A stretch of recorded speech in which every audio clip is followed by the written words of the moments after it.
Hey, what's happening, RTHD? How's everybody doing out there? Welcome to this fine Sunday, July 12th, 2020. This is Road to Happy Destiny, RTHD with Coach Bear. I am Coach Glenn the Bear, coming to you from Casa 1500 in Metairie, Louisiana. This is Season 5, Episode 17 of this fine program, and the first show since this past Wednesday when I did a show from LaSalle Park, the location of my new job. So it's great to be back with you all once again. I'm very excited about today's show. I worked pretty much all day and all night on Thursday, Friday, and Saturday, and this is the first chance I'm getting to pump out a show. So let's get the party started with the long version of the Serenity Prayer, which I shall read at this time. Let's begin. God, grant me the serenity to accept the things I cannot change, the courage to change the things I can, and the wisdom to know the difference. Living one day at a time, enjoying one moment at a time, accepting hardship as a pathway to peace, taking as Jesus did this sinful world as it is, not as I would have it, trusting that you will make all things right if I surrender to your will, so that I may be reasonably happy in this life and supremely happy with you forever in the next. Amen. All right. Well, we are in Season 5, home of the Q squared or quality question. So before we get started with that process, why don't I remind everybody to go ahead and take out your handy dandy into action notebook and a utensil used for writing purposes, and open up to a brand spanking new page. And if you'd like to jot down today's Q squared or quality question, or take some notes, or whatever you'd so desire, whatever you'd like, right? Please feel free. And then, of course, at the end, we'll do what you are grateful for today, what your gratitude list is today, and I'll share mine with you as well. So, you all ready? Let's go ahead and get this party started, as I mentioned just a few shakes of a lamb's tail ago. Yeah, you right, dog. Are we riding? Well, I'm with ya. You heard? All right. So today's quality question actually came to me a couple of days ago. And this Q squared comes from my good friend J. Brad. J. Brad, thank you so much for your text the other day and for your compliments about RTHD. I greatly appreciate that. You also submitted 3 questions. I only selected one for today, but I will get to your other ones. That I can assure you, my friend. So I really, really love today's question because it appeals to my teacher / coach side. As many of you all know, I was a teacher and coach for many years, teaching for almost 30 years and coaching for well over 30 years. So it is very much a part of me and who I am and what I've dedicated my vocation, my calling to be for the majority of my life. So this appeals to it. So let's go ahead and get to it. And here is today's Q squared or quality question from Coach J. Brad. All right, Brad asks, how often do you, meaning me, draw on athletic analogies? And the simple answer to that question is a tremendous amount. Absolutely. Not only as a coach, but as a teacher in the classroom, as advice for my personal children, advice for me, and a number of occasions during the course of these 97 episodes of Road to Happy Destiny with Coach Bear, RTHD, as it is affectionately known. These athletic analogies have been peppered. Is that the peppering sign? I don't know. Throughout these many episodes. So the simple answer is, like I just said, I use athletic analogies quite often, really in my everyday life. But on this show and in the classroom and on the athletic field, obviously, quite a bit, and for quite a long time I've been using these. So one of the things that Jay Brad mentioned when he asked this question, he said, and I want to get it right, so let me take a look. One of the athletic analogies that he loves is something that he heard early on in his ball playing career, as a youngster, that especially in one of his favorite sports of all time, and that is the sport of baseball. He learned early on that when you're playing the game as a player, it's extremely important, whether you're on the offensive side or on the defensive side, to always know the outs, the score, and the inning that you're in. Because knowing these three things throughout the course of the game dictates how you can make, decisions during the course of a game, and what would constitute making a good decision versus making a bad decision. And so, when you know this, like for example, a kid makes a play, a ball, batter's up there, he hits the ball, kid makes a play, he throws it, to a base, and it's not where he should have gone with it. And you say, well, son, why'd you do that? And he said, oh, I didn't know how many outs there were. Well, you see, that's a quick decision because he didn't know the outs, and maybe didn't even know the score or even the inning they were in. So I know I played on one of my first teams that I played on with Jay Brad. This coach preached to us all the time. It was 8th grade baseball at Jesuit with Coach Dave Veens, and Coach Veens would always preach to us about knowing the outs, the inning, the score. That's the order I say them in. I think Jay Brad says out, score, inning. Either way, it's the same information that it's important to know while you're playing the game. And, Jay Brad says that the reason why he loves this athletic analogy is because he draws on it to know where he is in any situation in life, and can use knowing where he is in a situation to make a good decision, right? You look at all the factors like outs, innings, score, and you use different words for it in life, and it lets you know where you are and what you should probably be doing in your decision-making process. And I totally agree with that. When I wake up in the morning, I need to know what day it is, what tasks I have in front of me, what my schedule is going to be like, right, when I get up, so I can make good decisions on how to manage my time, for example, throughout the course of a day. And so, that athletic analogy, that baseball analogy that we learned, as 12, 13, 14-year-olds, whatever we were, when we played for Coach Veens, stuck with him. It stuck with me my entire life, right? And so what I thought I would share with you all today is some of the athletic analogies that I like to use in the classroom, on the athletic field, whether it be practice or games, and on the show, on RTHD. So I want to share these with you today, and some of them might sound familiar because I have used them on the show, because I find them helpful in my everyday life. And remember, that's what I'm on right now. I'm on this journey. I'm on this road to happy destiny, this trying to live this RTHD type of lifestyle. And so, so here's the first one that I want to share with you. And I love this one. And I know I've said this one on the show. If you take care of the little things, the big things will take care of themselves. And that is really, I think, points straight at, if you pay attention to detail, right?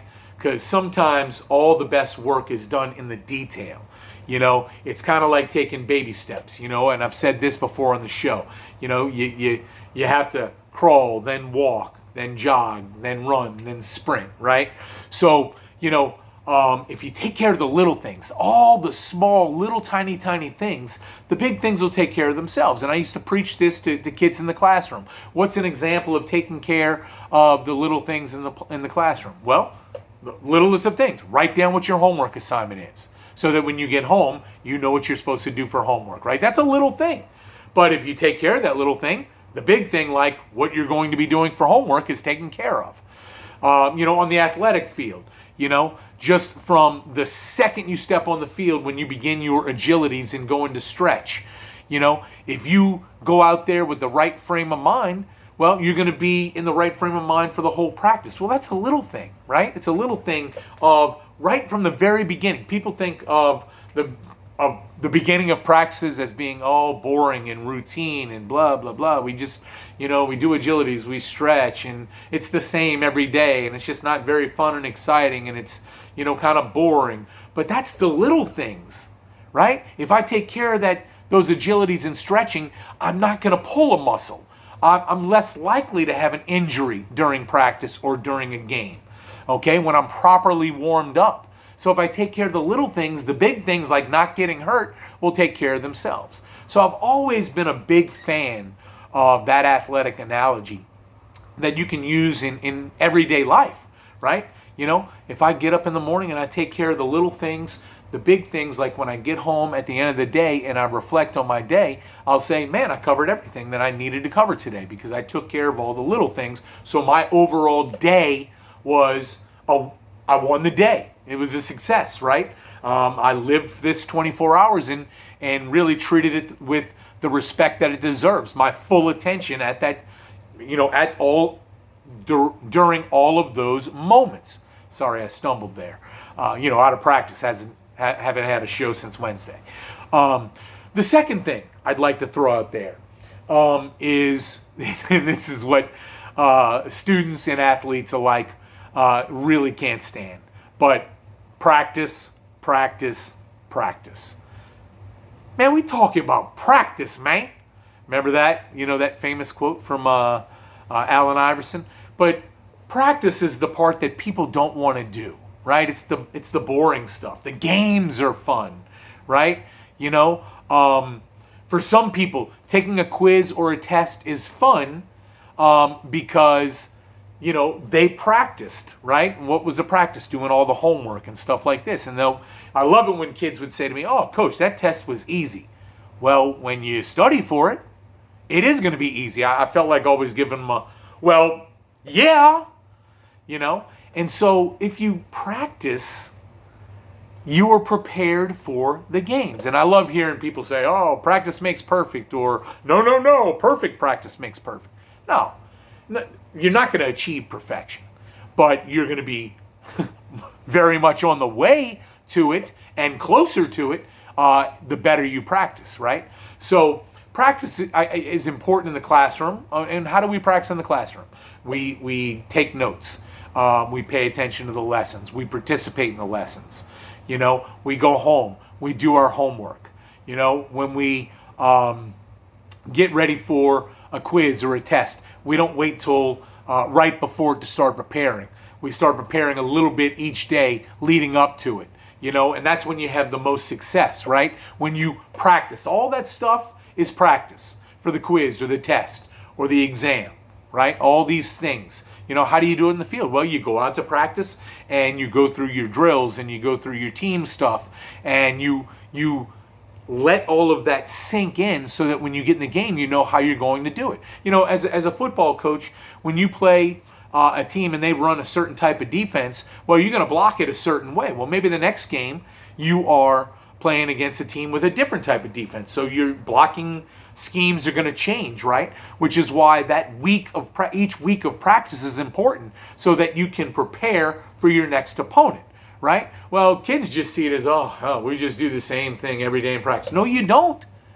No, you don't. You do utilizing maybe some of your practices the same every single day. I believe in that. The first quarter or a third of your practice should be pretty routine. But then when you start getting into the meat of your practice of, fine-tuning all the things you need to fine-tune for the next competition. You want to go into the game and not have to think. You just be able to react. Well, all that preparation that you do during the week is helping you to keep from thinking and just go into reaction mode. And that's what we talk about here. I've talked about it so many times for me during this show, RTHD, about how you've heard me say quite a bit, oh, I need to practice this. I need to practice that. I need to practice going to my toolkit, my toolbox, and utilizing these tools that I haven't used, so I can sharpen them, and I need to practice being in gratitude every single day so that after a while, I don't have to think about being in gratitude anymore. After I've practiced it enough, it's just an everyday part of my life. So I really like that athletic analogy as well. And finally, I'll end with this one, not end the show, but end my thoughts with this one. I really and truly was always proud of my teams when they gave it their best, when they gave it a solid effort. People would say, oh, he got mad because we lost. No, I never got mad when we lost. I got mad when we didn't give it our best effort, or we didn't give it a solid effort, when we didn't give it 100%. And I love the coaches, and no offense to you coaches out there that do this, or you people out there that do this. Hey, you got to give it 110%. That's just not possible. If 100% is the maximum, I get the reason for the saying. They're saying, let's go above and beyond. Yeah, above and beyond is 100%. That's the maximum. So, when you talk about being in a classroom, when you talk about being on an athletic field, when you talk about living an RTHD type of life, you're talking about, all these things that I've alluded to so far on the show, but also, giving a tremendous effort, giving a tremendous attitude. Remember, those are two things that you can control. You can't control your opponents. You can't control how the guys on your team are playing. You can control your attitude and your effort, which is why we talk about that all the time on the Road to Happy Destiny, about control what you can control. Well, you can control you, especially your attitude, especially your effort, and, giving your best, giving your all. And, can you give your best and your all every single play of a game? No, you can't, but the goal is to try and do so, right? And the way that athletics usually work is the one time you let down is the one time you hurt yourself or you hurt the team in some way, shape, or form. So, I love that athletic analogy of, giving it your best, giving it 100%. Giving your attitude and effort, that which you can control, to the best of your God-given ability. And at the end of games, if my teams gave an effort, I can't tell you how many times that I've given this speech at the end of games. Loved your effort today. I'm sorry we came up a little bit short, but your attitude was great. Your effort was great. And I know we all here would like to have won that game, but be proud in what you put forth out there. And I had a team. I coached a girls softball team. We did not have a very good record at the end of the season, but to me, that season was a huge success. You'll never convince me otherwise. And I know our record looked like we weren't very good, but those girls gave a great effort and had a great attitude every day at practice and every game that we played. And I couldn't have been more proud of them. And I know I sounded like a broken record after every game when I told them this, and it didn't help them get over the fact that we lost the game. But I could not be more proud of that particular team. I loved coaching that team. Loved coaching that team. Really did. And I know after the season, a lot of the parents, oh, well, he's not that good of a coach. We didn't have a good record. That's fine. If you want to base success on records, yep, then I was a terrible coach that year. But if you want to base, success on what I saw, which was attitude and effort from those girls each and every day, I was pleased as punch. I was tickled pink, if you will. I was really happy at the end of the season, and I really had a great experience doing that. So, Jay Brad, can't thank you enough for the question. as you can tell, I enjoyed it as we're over 19 minutes right now. And I could certainly go on and on and on, but I know it's time to start wrapping some things up. So J. Brad, thank you for that. So I do use athletic analogies often in teaching and coaching in everyday life here on the show, RTHD, and in my new careers that I'm working with right now, working in a restaurant and working at LaSalle Park. And so anyway, hopefully you jotted down some good notes for that. And let's go ahead and dive into gratitude, the gratitude portion of today's show. What are you grateful for? Write down one thing or multiple things. That's your decision. I'm going to share with you what I'm grateful for today. And honestly, I'm really grateful for Jay Brad and his questions that he sent me, because it really got me thinking. And that's why I only answered one of his questions today. I knew it was going to take a lot of time, and it just re-energized me for the whole show. I was starting to get to the point where I wasn't getting many questions in, and I was getting a little flustered. Not gonna lie about that. And y'all heard it a couple of episodes ago, me saying that. But man, it just really it gave me a boost. Gave me a boost for RTHD. I was really upset when I couldn't get to the show the last few days, just because of being exhausted and wanting to dedicate energy to this. And so I'm very grateful for the question. I'm also very grateful for this past full week of work. I have a full-time job. I have a part-time job. I worked Monday for my full-time job, Tuesday, Wednesday, Thursday, Friday, the full-time job, and then went straight to my part-time job Tuesday, Wednesday, Thursday, Friday night, and worked the part-time job last night. So I'm grateful for that and being able to work and all that good stuff. So what are you grateful for out there? So thank you all for tuning in for today's episode of Road to Happy Destiny with Coach Bear. Once again, I am Coach Glenn the Bear. Just want to say thank you to you all. It's been 97 episodes, and I'm just thrilled. So have a great rest of your Sunday. Love you all so much. Peace.